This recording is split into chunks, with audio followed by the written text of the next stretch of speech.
మీరు వింటుంది నిజమే. అపనమ్మకం ఏమీ లేదు. అసత్యం అస్సలు లేదు. చాలా దారుణం. వీరి బాధ చూసి వణికిపోతారు. మీ వెన్నులో వణుకు మొదలవుతుంది.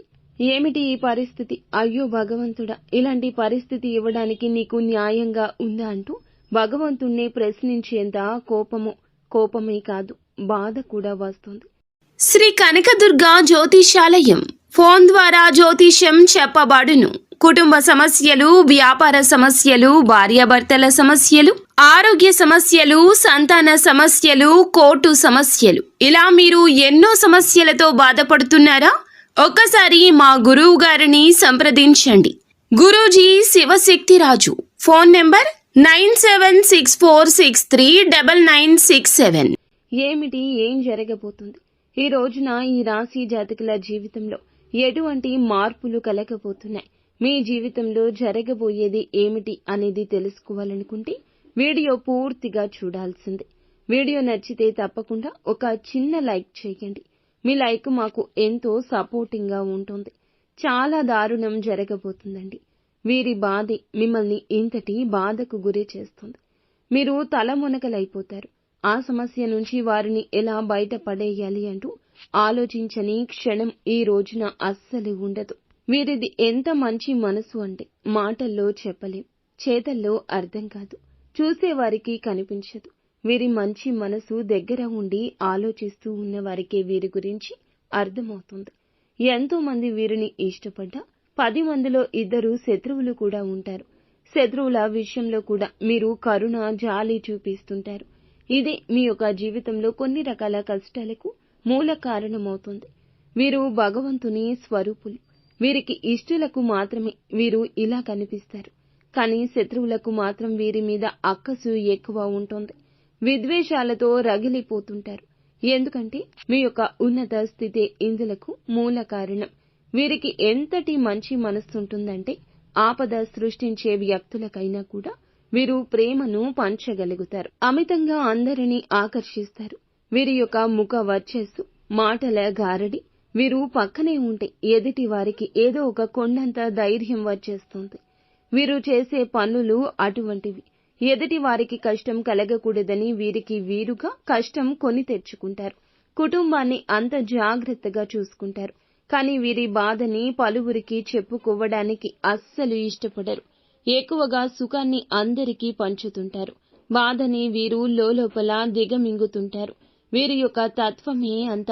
జన్మతః వచ్చిన లక్షణమే ఇది అని చెప్పొచ్చు. వీరిని చూసిన కన్న తల్లిదండ్రులకు కూడాను ఎంతగానో గౌరవంగా, గర్వంగా ఫీల్ అవుతుంటారు. అందరినీ వీరు చక్కగా చూసుకోవడం, అందరితో కలివిడిగా ఉండడం, ఎక్కడికి వెళ్లినా సరదాగా కాలక్షేపం చేయడం, అందరితో నవ్వులు పూయించడం ఈ రాశి జాతకుల తత్వం కింద చెప్పొచ్చు. ఈ రాశి జాతకుల మనోచిత్తం చాలా వరకు విచిత్రంగా ఉంటుంది. ఆపదలో ఉన్న వారికి సాయం అందించే వరకు కూడా నిద్రపోరు. నమ్మశక్యమా? నిజమేనండి. ఇప్పటి కలియుగంలో కూడా ఇలా ఉన్నారా అంటే ఉన్నారు. వీరిని చూస్తే మీకే అర్థమవుతుంది. ఖచ్చితంగా మీరు వింటుంది 100కి 100 పాళ్ళు నిజం. ఎవరైనా కష్టంలో ఉన్నారంటే వీరికి నిద్ర కూడా పట్టదు. ఆపదలో ఉన్నాము, సాయం చెయ్యండి అని అర్థించినా, ఆపదలో ఉన్నారని ఎవరి గురించి ఎవరు చెప్పినా ఒక అడుగు ముందే ఉంటారు. తనకు మాలిన ధర్మం చెయ్యకూడదనే నానుడి ఇటువంటి వారిని చూసి పెద్దవారు పెట్టారేమో అన్నట్లుగా కరెక్ట్ గా వీరికి సూట్ అవుతుంది. ఈ రాశి జాతకుల యొక్క తత్వము కొన్నిసార్లు కుటుంబానికి కూడా ఇబ్బందికరంగా మారిపోతుంది. వారికి వీరిని చూస్తే కోపం వస్తుంది, వణికిపోతారు కూడా, ఒక రకంగా భయపడతారు. అందరి కష్టాన్ని కూడా వీరు తమ కష్టంగా భావిస్తుంటారు.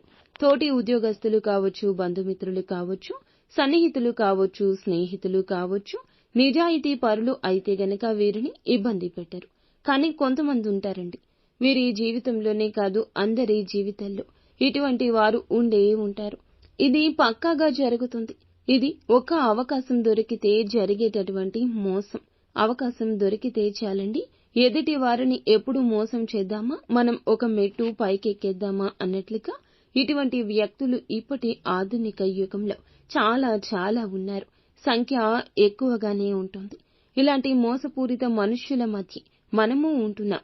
ముఖ్యంగా ఇటువంటి మనుషుల మధ్య ఉంటున్న ఈ రాశి జాతకులు గమనించుకోలేకపోతున్నారు. 100కి 200% ఇటువంటి మనుషులే మీ చుట్టూరా కూడా ఉన్నారు. కాదంటారా? ఖచ్చితంగా అనరు. ఎప్పుడు కూడా మనుషుల మంచి చూసి, వారి యొక్క ఉన్నతి చూసి ఎప్పుడూ కూడా మోసం చేద్దాము అనుకునేవారే తప్ప, వారిని చూసి అసూయ చెందేవారు తప్ప, వారు బాగుంటే చాలే అనుకునేవారు అస్సలు ఉండరు. ఈ రాశి జాతకులకు కూడా కీడులో ఒక మేలు ఉంది. ఈ రోజున మీ చుట్టూ ఉన్న వ్యక్తుల్లో మిమ్మల్ని ప్రేమించేవారు కూడా ఉన్నారు. ఒక 10 మంది ఉన్నారనుకోండి, 10 మందిలో 7 వీరిని ఇష్టపడుతూ ఉన్నారు. అయితే ఆ ఇష్టపడే వారిలో ఒకరికి ఈ రోజున కష్టం వాటిల్లబోతుంది. అవునండి, మీరు వింటుంది నిజమే. బంధాలకు, బంధుత్వాలకు ఎక్కువగా ప్రాధాన్యత ఇచ్చే మీకు ఈ రోజు ఇలా కష్ట సమయం, బాధ, దారుణం, దుఃఖం పొంగుకొస్తుంది. వారికి దారుణం జరగబోతుంది. ఈ వార్త మీకు ఫోన్ కాల్ ద్వారా కావచ్చు, ఎవరి ద్వారా అయినా కావచ్చు, ఈ యొక్క వార్త మీ చెవిన పడుతుంది. మీ తోబుట్టువులకు కావచ్చు, జీవిత భాగస్వామికి కావచ్చు, కన్న తల్లిదండ్రులకు కావచ్చు, అమితంగా మీరు ఇష్టపడే మీ స్నేహితులకు కూడా కావచ్చును. వారికి సంబంధించిన ఒక అశుభ వార్త మీరైతే వినబోతున్నారు. వారికి ఏదైనా యాక్సిడెంట్స్ రూపంలో కలిగిన నష్టం కావచ్చు, లేదంటే వారికి కలిగిన ధన నష్టము కావచ్చు, లేదా వారి యొక్క బంధం విచ్ఛిన్నం అయిపోయింది అని ఒక వార్త కూడా కావచ్చును మీ చెవిన పడబోతుంది. మీ జీవిత భాగస్వామికి లేదా వారి తల్లిదండ్రులకు వారి యొక్క కెరియర్లో లేదా వారి యొక్క జీవితంలో వినకూడని ఒక అశుభ వార్త వినడం, లేదా మీ తోబుట్టువులకు జరిగిన అన్యాయాన్ని, వారికి వచ్చిన కష్టాన్ని విని మీ తల్లిదండ్రులు చలించిపోవడం, ఇలా ఏ రూపంలో అయినా కావచ్చు. మీకు ఇష్టమైన వారికి కష్టం కలిగింది, మీరు ఇష్టమైన వారు అందులకు దుఃఖిస్తున్నారు. ఇలా మీ ఇల్లు ఈ రోజు అంతా దుఃఖ సాగరంలో మునిగిపోతుంది. వారి బాధ చూసి మీరు వణికిపోతారు. కష్టం వచ్చినప్పుడు వెంటనే భగవంతుడు తప్పక గుర్తిస్తాడు. కానీ ఈ రాశి జాతకులకు భగవంతుడు అంటే నమ్మకం ఎక్కువ. నిత్యము కూడా మీరు భగవంతుణ్ణి నమ్ముతారు, ఆరాధిస్తారు, పూజిస్తారు. కానీ ఈ కష్టం ఈ రోజు ఎందుకు వచ్చిందంటూ ఆర్తనాదాలు చేస్తారు. వారి యొక్క సమస్య చూసి మీ గుండె చెరువైపోతుంది. కానీ మీరు కూడా డీలా పడితే మీ యొక్క కుటుంబాన్ని ఎవరు పైకి తెస్తారు చెప్పండి? ఆ కష్టం నుండి పైకి తీసుకురావాలంటే మీరు కొండంత ధైర్యాన్ని చూపించాలి. కావున ఈ రోజున వారికి మీరు ధైర్యం చెప్పండి, మనిషి సహాయం చెయ్యండి, వారికి అండగా నిలబడండి. మీ వెనుక మేము ఉన్నాము, ఎటువంటి పరిస్థితుల్లో అయినా నేను ఉన్నాను అంటూ వారికి కొండంత ధైర్యం చెప్పే ప్రయత్నం చేయండి. అలాగే వారు ఏదైనా బెట్టింగ్ యాప్స్ లో కానీ, లోన్ యాప్స్ లో కానీ, ఇతరత్ర ఎటువంటి మోసాలకు గురి అయినా, వారికి ఏదైనా ధన సహాయం కావాలన్నా ఒక అడుగు ముందుకు వేసి చెయ్యండి. ఖచ్చితంగా మీరు అందించే సహాయం భగవంతుని రూపంలో వారికి అందినట్లుగా అనిపిస్తుంది. వారు మీతో పాటు ఈ రోజున మనసు విప్పి సమయాన్ని గడుపుతారు. వారికి కలగాల్సిన కష్టానికి మీరు అడ్డుగా నిలబడతారు. ఇదంతా దైవేచ్ఛ. ఈ రోజు ఇలాగే జరగబోతుంది. ఈ రోజున ఈ రాశి జాతకులు కాస్తంత ఓర్పు, సహనం ఎక్కువగా ఉంచుకోండి. ఇలా మీ ప్రియమైన వారికి వచ్చిన ఆపద మీకు నిద్ర పట్టకుండా చేస్తుందని చెప్పొచ్చు. ఈ విధంగా ఈ రాశి జాతకులకు గడవబోతుంది. పొద్దున్నుంచి రాత్రి వరకు కూడా వీరి కోసం మీరు దుఃఖిస్తూనే ఉంటారు. వారికి వచ్చిన ఆపద తొలగించడం కోసం అనేక రకాలుగా ఆలోచన చేసి ఒత్తిడికి గురి అవుతారు. కానీ భగవంతునికి మీ సమస్య చెప్పుకోండి, విన్నవించుకోండి. వీలైతే పరమశివుని ఆలయానికి వెళ్లి ఈ రోజున పరమశివుణ్ణి దర్శించుకుని కనీసం చెంబుడు నీటితో పరమశివుణ్ణి అభిషేకించుకోండి. మీ సమస్య పరమశివుడు తప్పక వింటాడు. అంతా మంచి జరుగుతుంది.